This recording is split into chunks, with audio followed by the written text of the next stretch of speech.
আমরা স্বপ্ন দেখি আলোকিত সহানুভূতিতে ভরা এক নতুন বাংলাদেশের, সোশ্যাল এমপ্যাথি ফাউন্ডেশন বাংলাদেশ, যেখানে মানুষের প্রতি ভালোবাসা আর দায়বদ্ধতাই আমাদের শক্তি। সংগঠনটি আলোকবর্তিকা হয়ে কাজ করছে মানবতার কল্যাণে। যাত্রা থেকে সুবিধাবঞ্চিত মানুষদের পাশে দাঁড়ানোর ব্রত নিয়েছে। আমরা বিশ্বাস করি সহানুভূতি ও কার্যকর পদক্ষেপের মাধ্যমে সত্যিকারের পরিবর্তন সম্ভব।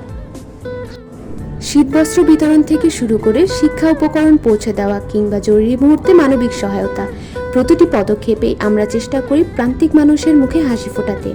আমাদের লক্ষ্য এমন একটি সমাজ গড়ে তোলা যেখানে সবাই সম্মানের সাথে বাঁচতে পারে। সাম্প্রতিক সময় সোশ্যাল এমপ্যাথি ফাউন্ডেশন বাংলাদেশের উদ্যোগে আয়োজন করা হয় সেহরির আলোকযাত্রা 2025। মানবিকতার আলোয় পবিত্র রমজানের রাতে রাজধানীর বিভিন্ন এলাকায় অর্ধশতাধিক মানুষের কাছে সেহরি পৌঁছে দেওয়া হয়। যখন শহর ঘুমিয়ে থাকে তখন কিছু মানুষ জেগে থাকে, জাগিয়ে রাখে মানবতার আলো। এই কর্মসূচির মূল উদ্দেশ্য ছিল রমজানের সহমর্মিতা ও মানবিক মূল্যবোধ বাস্তবায়ন এবং সমাজের প্রান্তিক মানুষের মুখে সামান্য হলেও শান্তির হাসি ফোটানো।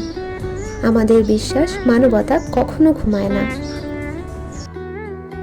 আমাদের এই পথ চলায় যারা সহযোগিতা করেছেন, দাতা, স্বেচ্ছাসেবক এবং শুভানুধ্যায়ী সকলের প্রতি আমরা জানাই আন্তরিক কৃতজ্ঞতা। আপনাদের ভালোবাসা ও শ্রমের মাধ্যমেই আমরা এগিয়ে চলেছি। সোশ্যাল এমপ্যাথি ফাউন্ডেশন বাংলাদেশ, সহানুভূতি আমাদের কর্মে, ঐক্য আমাদের লক্ষ্য। চলুন একসাথে গড়ি উন্নত আগামী।